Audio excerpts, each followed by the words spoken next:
ये बात है जून 1988 की, जब इलाहाबाद चौक कोतवाली में नई नई पोस्टिंग पर आए कोतवाल ने एक खूंखार गैंगस्टर को पकड़ने का फैसला कर लिया।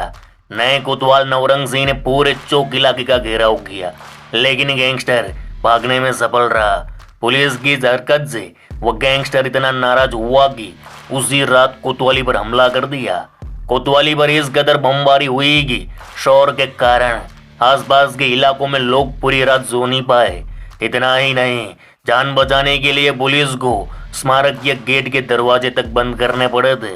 अरे मामा, ये गैंगस्टर कोई और नहीं बल्कि शौक इलाही उर्फ चांद बाबा था, जिसे 80 के दशक में तब के इलाहाबाद और अब के प्रयागराज के इतिहास में सबसे खूंखार गैंगस्टर और बमबाज के रूप में माना जाता है। बमबाज शब्द का इस्तेमाल अक्सर ऐसे व्यक्ति के लिए किया जाता है जो देसी बम बनाने में एक्सपर्ट हो, और चांद बाबा तो चलती फिरती बम बनाने की फैक्ट्री था। इधर नियति कहानी लिख चुकी थी। एक ही शहर में दो शैतान को पैदा किया, दोनों को उस शहर पर राज करना था, लेकिन शहर को किसी एक की जरूरत थी। वह शहर था तब का इलाहाबाद, और उस जमाने में इलाहाबाद अंडरवर्ल्ड की गद्दी का तख्तो-ताज हुआ करता था शहर के चकिया मोहल्ले में। हम का ना ही जानते हो काबे, चकिया के है। एक समय पर यह डायलॉग अतीक अहमद के खौफ की गवाही थी। लोग सुनकर दूरी बना लेते थे।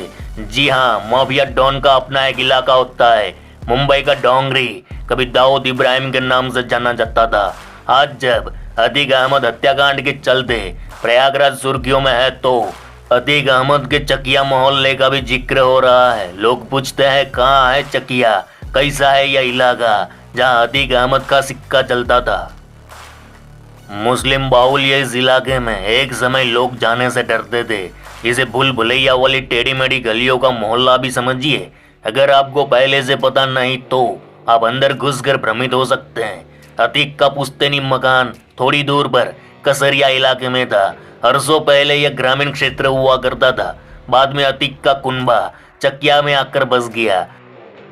बाद में चकिया, करेली, खुलदाबाद जैसे इलाके अतीक का मोहल्ला कहे जाने लगा। यहाँ एक तरफा वोटिंग अतीक के लिए होती थी। यहाँ वही जीता था जिस पर भाई का हाथ होता था। बूथ कैप्चरिंग भी होती तो 2-3-4 पुलिस वाले गलियों में घुसने से पहले 100 बार सोचते थे। हाँ, चकिया के तांगे वाले के लड़के की यही पहचान हुआ करती थी। लगता है अपन कहानी में कुछ ज्यादा ही आगे चला गया। चलो अब उबलते हुए खून से लिखी गई कहानी पर आते हैं। सिंस 1962 ये वह दौर था जब इलाहाबाद पहुंचने वाले मुसाफिरों को बहुत से तांगे वाले उनकी मंजिल तक पहुंचाने के वास्ते रेलवे स्टेशन के बाहर खड़े रहते थे, और उन्हीं में से एक था फिरोज तांगा वाला।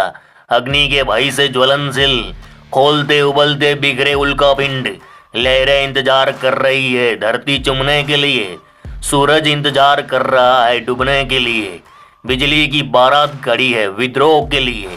किस्मत भी कांप रही है उसकी काली लकीरों से।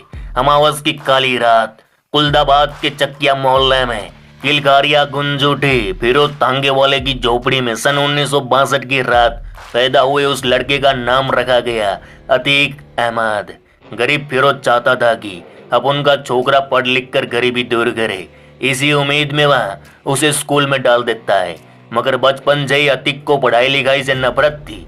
जैसे तैसे 10वीं तक पहुंचा, मगर 10वीं में फेल तो स्कूल का रास्ता छूटा और एक नया रास्ता मिला जो जराइम के काले घने जंगलों से होते हुए मौत तक ले गया। अरे बाबा, तांडव शुरू होने वाला है, क्योंकि अब चकिया की आवारा छोकरी लोग की एक टोली बन चुकी थी। टोली का सरदार बना अतीक। टोली ने रेलवे का कबाड़ हो या काला कोयला चुरा कर बाजारों में बेचने का पहला धंधा शुरू किया। फिर जीना जब्ती, लूटपाट शुरू हुई। इलाके में टोली का दबदबा बढ़ा तो मेंबर भी बढ़े। इलाके के साथ साथ इन लोगों की जड़ें दूसरे इलाकों में फैलने लगी। अगले 2 सालों में अतीक के खिलाफ 12 मुकदमे दर्ज हुए।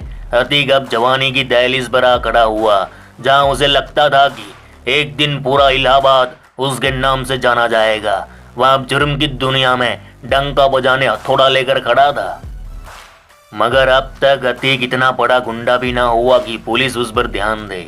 तब इलाहाबाद अतीक से नहीं बल्कि किसी और गुंडे से कांपता था। 80 के दशक का इलाहाबाद गवाह गुंडा जिसने अपराध की सारी पराकाष्ठाएं पार कर दी थी। नाम था शौके इलाही, जिसे लोग कहते थे चांद बाबा। वह दुश्मन के इलाके में घुसकर ठोकता था। उस जमाने में उसे देखकर पुलिस वाले भी रास्ता बदल लेते। वह इतना बड़ा गैंगस्टर था। ना चाकू ना कट्टा, वह अपने दुश्मन को बम से उड़ाता और तब तक बम मारता जब तक उसे तसल्ली ना होते। इतना बड़ा बमबाज था। इलाके में ना उसके जैसा बमबाज कभी पैदा हुआ और ना कभी होएगा। ठीक उसी दौर में चांद बाबा की जगह लेने और एक यंग छोकरा इलाहाबाद की सरजमी पर पनप रहा था। उसे चाहिए था पावर। इसी दौरान इलाहाबाद में गैंग वॉर होता है, गोलियां चलती है। पहली बार अतीक धारा 302 के घेरे में आया। इधर पुलिस पीछे पड़ी। अपराधियों का एक सच यहाँ भी है कि जब पुलिस पीछे पड़ती है तो छोटा मोटा गुंडा प्रदेश के बड़े माफिया का दामन थाम लेता है। क्योंकि चांद बाबा ही वह गैंगस्टर था जो अतीक को पुलिस की गोली से बचा सकता था, क्योंकि पुलिस वाले चांद बाबा के इलाके में घुसने की गलती कभी ना करते। इधर अतीक अपने डेयरिंग और गट्स के चलते चांद बाबा का चहेता चेला बन गया। चांद बाबा ने भी अतीक के सिर पर हाथ रख दिया। अब इलाहाबाद के सबसे बड़े गुंडे का हाथ अतीक पर था तो वो बिना लगाम का घोड़ा बन गया। उसने अपराध के रेस कोर्स में ऐसी रफ्तार पकड़ी कि उसके आड़े जो भी आता उसे वो काट डालता। अरे मामा, दो गुंडों के मिलन का ये वही दौर था जब शहर भी करवट ले रहा था, इलाहाबाद बदल रहा था। उन दिनों इलाहाबाद में नए कॉलेज बन रहे थे, उद्योग फल फूल रहा था, खूब ठेके बढ़ रहे थे। नए लौंडे को अमीर बनने का चस्का लगा था। अमीर बनने के वह कुछ भी करने को उतारू थे। इधर रेलवे से लेकर कोयला खदानों में चांद बाबा की धौस चलती थी। उसकी परमिशन के बिना पत्ता भी ना हिलता। 1985 आते आते चांद बाबा अपनी ताकत और दायरा बढ़ाने के वास्ते पॉलिटिक्स में घुस पड़ा। शहर के निगम चुनाव में वह जीत हासिल कर गुंडे से पार्षद बना। अब पॉलिटिक्स और भाईगिरी का कोम्बो हुआ तो चांद बाबा पहले से कई गुना खूंखार हो गया। इधर अतीक ये सब कुछ बेहद करीब से देख रहा था। उसके मन में भी लड्डू फुटा कि साला अपुन को भी पॉलिटिक्स ज्वाइन करना मांगता। इस बात की भनक चांद बाबा को लग गई। उसे ये बात राज ना आई कि कल का लोंडा अपुन की थाली में हाथ डालेगा।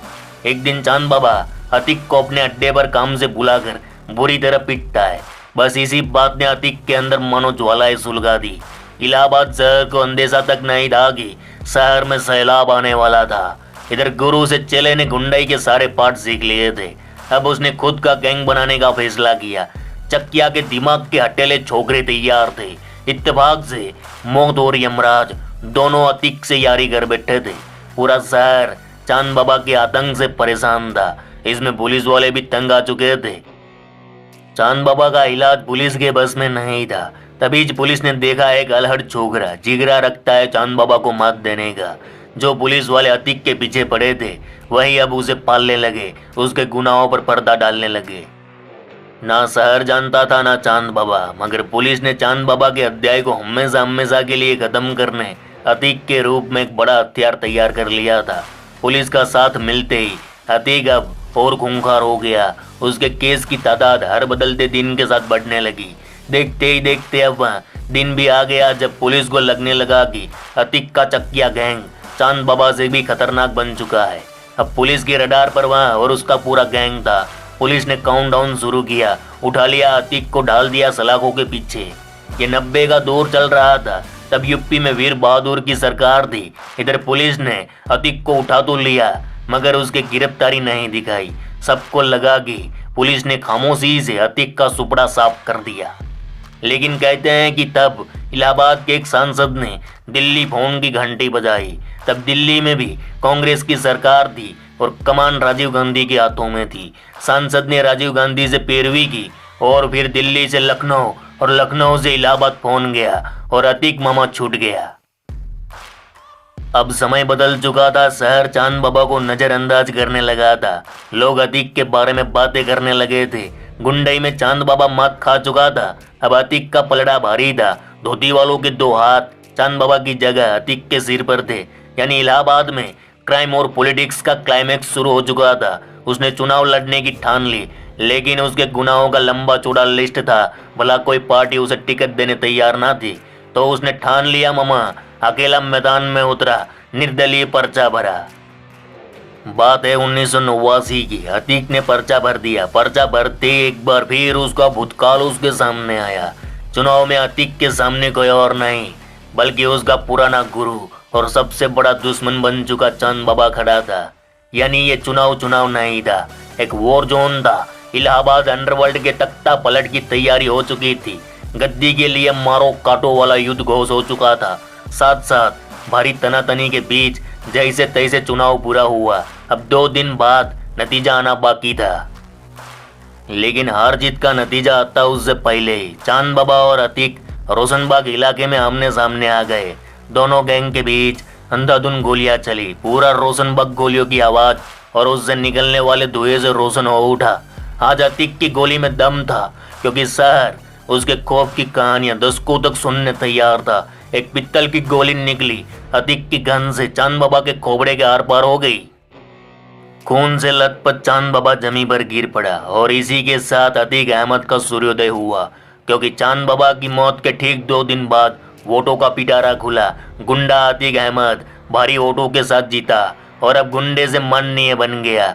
इसके बाद तो उसने राजनीति की आड़ में सैकड़ों गुनाह किए। खून से सिंचा हुआ एक साम्राज्य तैयार किया और उसी साम्राज्य में वो दफन हो गया। तो मामा ये थी कहानी। चलो इस गुज्जू भाई का राम राम, मिलते हैं फिर।